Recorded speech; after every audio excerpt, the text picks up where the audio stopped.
पंढरीच्या वाटेवरी माऊलीचा शृंगार, अहिल्यादेवीचा रथ आणि माऊलीचा शृंगार, तुकारामाची वाणी आणि ज्ञानेश्वराचा ज्ञान, अहिल्यादेवीची सेवा, देवी विठ्ठल वारीला मान, या अभंगाप्रमाणे पुण्यश्लोक अहिल्यादेवी होळकर यांच्या त्रिशताब्दी जयंतीच्या निमित्ताने अहिल्यादेवीचा कार्य वारकरी संप्रदायाला माहीत होण्यासाठी पुण्यश्लोक फाउंडेशन पुणे यांच्या वतीने अहिल्या वारी 2025 ही दिंडी या ठिकाणी या वारीमध्ये सहभागी झालेली आहे। अहिल्यादेवीने राष्ट्राचं आणि धर्माचं काम या ठिकाणी केलेलं आहे। हेच काम या वारकरी संप्रदायाला माहीत होण्यासाठी हा हाती घेतलेला पुण्यश्लोक फाउंडेशनचे उपक्रम आहे। या उपक्रमाने या वारीबद्दल या ठिकाणी या फाउंडेशनचे जे संयोजक आहे हे आपल्यासोबत आहे। यांच्याकडून आपण जाणून घेऊ की वारी सुरू करण्याचा काय हेतू आहे, सध्या या वारीमध्ये या अहिल्यादेवी पुण्यश्लोक रथाला कशा पद्धतीने या ठिकाणी प्रतिसाद भेटतोय। रामकृष्ण हरी। लोकमाता पुण्यश्लोक अहिल्यादेवी होळकर यांचं त्रिशताब्दी जयंती वर्ष आणि श्री संत ज्ञानेश्वर महाराज पालखी सोहळा हे दोन्ही सण एक 15 ते 20 दिवसा अंतरावाल्यानं या देशामध्ये या राज्यामध्ये जो पालखी सोहळा आहे आणि त्रिशताब्दी वर्ष हे एक लोकांना आनंद दुर्गुण करणारा एक सण आहे आणि ती वारीच्या माध्यमातून आळंदी ते पंढरपूर हे साकार होत आहे। हे होत असताना जवळपास 250 वर्षापूर्वी पुण्यश्लोक अहिल्यादेवी होळकरांनी जे काम केलं आहे, जे श्री संत ज्ञानेश्वर माऊली असेल, छत्रपती शिवाजी महाराज असतील, संत तुकाराम असतील, संतांच्या आणि राष्ट्रीय महापुरुषांच्या पावलावर पाऊल ठेवून त्यांनी त्यांचं जे अपूर्ण राहिलेलं काम होतं ते अहिल्यादेवी होळकरांनी 250 ते 300 वर्षापूर्वी पूर्ण केलेलं आहे। या वारीच्या माध्यमातून जे यात्रेकरू जात आहेत त्या यात्रेकरूसाठी त्या काळामध्ये त्यांनी निवारा असेल, बारवं असतील, धर्मशाळा असतील त्या काळात त्यांनी बांधल्या आहेत। म्हणजे एखाद्या महिलेला घराच्या बाहेर 250 वर्ष पडण्याची परवानगी नव्हती, शिक्षणाची सोय नव्हती, पण त्यांनी त्या काळामध्ये 28 वर्ष राज्यकारभार केलेला आहे। तर त्या अशा काम करणारे थोर महान पवित्र कार्य करणाऱ्या लोकमाता पुण्यश्लोक अहिल्यादेवी होळकर यांचा इतिहास या देशातल्या सर्वसामान्य नागरिकांपर्यंत पोचावा, त्यांच्या कर्तृत्वाला उजाळा मिळावा म्हणून पुण्यश्लोक फाउंडेशन या संस्थेच्या वतीने व बेंबळी तालुका जिल्हा धाराशिव या गावातील वारकऱ्यांच्या वतीने ही अहिल्यावारी ज्ञानेश्वर महाराज पालखीसोबत अहिल्यावारी म्हणून हा उपक्रम आम्ही चालवलेला आहे। याच्या माध्यमातून आम्हाला खरंच आनंद वाटतं की लोकमाता अहिल्यादेवीचं काम काही अंशी लोकांपर्यंत पोहोचवण्यामध्ये आम्ही यशस्वी होतो। या वारीमध्ये किती वारकरी या ठिकाणी सामील झालेले आहेत? या वारीमध्ये जवळपास 150 वारकरी आहेत। बेंबळी या गावातील जवळपास 100 वारकरी एकाच गावातील आहेत, तर बेंबळी पंचक्रोशीमधून जवळपास 50 वारकरी आहेत। एक आम्हाला नुकतीच एक 8 ते 10 दिवसामध्ये खूप नियोजनाला वेळ कमी पडला होता, कारण कल्पना सुचली आणि आम्ही ते अंमलबजावणी करण्याचा प्रयत्न केला। केवळ 8 ते 10 दिवसाच्या नियोजनामध्ये आम्ही हे वारी आळंदीहून पंढरपूरला घेऊन जात आहोत। पुण्यश्लोक फाउंडेशन भोसरी पुणे यांच्या वतीने या ठिकाणी पुण्यश्लोक अहिल्यादेवी दिंडी या ठिकाणी अहिल्यावारी 2025चं आयोजन करण्यात आलेलं आहे। आपल्यासोबत या ठिकाणी धाराशिव जिल्ह्यातील या दिंडीमध्ये चालणारे जे भाविक आहेत या भाविकासोबत आपण आहे।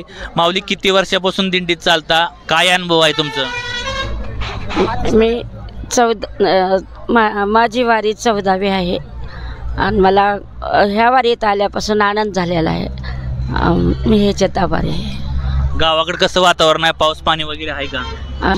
भरपूर आहे, मला खूप आनंद झाला आहे। वारीमध्ये काय अडचण येते 14 वर्षापासून? 14 वर्षापासून काहीच अडचण आली नाही।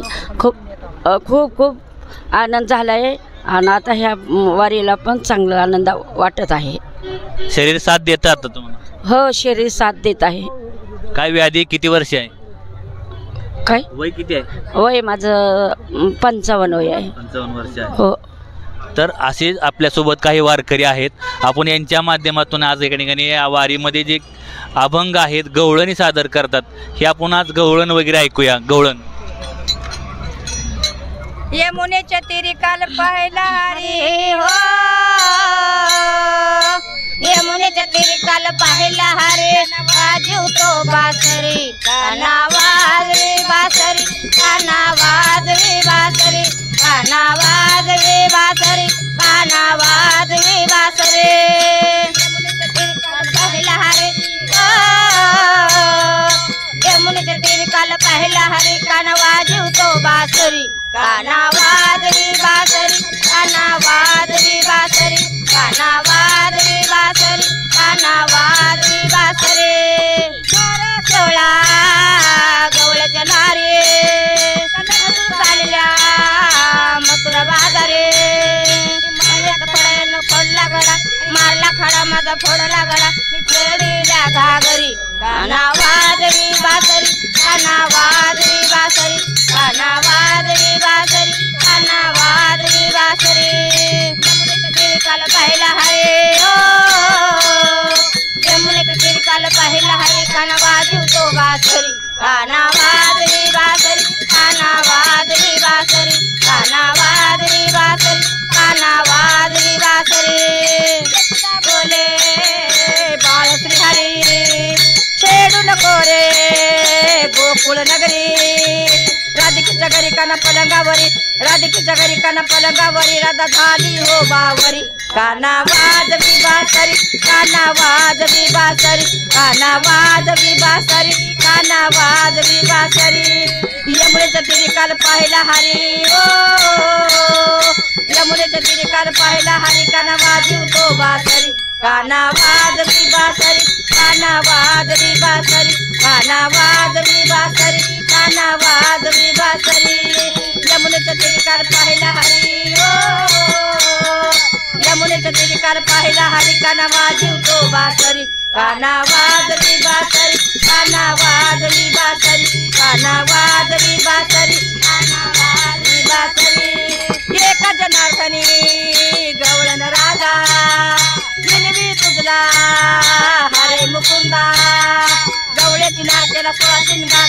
गवळ्याची नारकेला 16 शिंगार विन झाली चरणावरी काना वाजवी बासरी काना वाजवी बासरी काना वाजवी बासरी काना वाजवी बासरी यमुनेच्या तीरी काल पाहिला हरी ओ यमुनेच्या तीरी काल पाहिला हरी काना वाजवतो बासरी काना वाजवी बासरी काना वाजवी बासरी काना वाजवी बासरी काना वाजवी बासरी कुंडली गौरदेव हरी विठ्ठल श्री ज्ञानदेव तुकाराम पंढरीनाथ भगवान की जय माऊली ज्ञानेश्वर महाराज की जय जगद्गुरु तुकाराम महाराज की जय। नक्कीच या ठिकाणी धाराशिव जिल्ह्यातील जे वारकरी आहेत आणि पुण्यश्लोक फाउंडेशन आहे यांच्या माध्यमातून अहिल्यादेवीचा कार्य वारसा वसा वारीमध्ये पोचवण्याचा हा केलेला प्रामाणिक प्रयत्न खरंच उल्लेखनीय आणि अभिमानास्पद आहे। वारीच्या वाटेवरून कॅमेरामॅन स्वप्नील कुमार राऊतसह मी आनंद सेंडगे, शिवरनामा न्यूज, येळीव।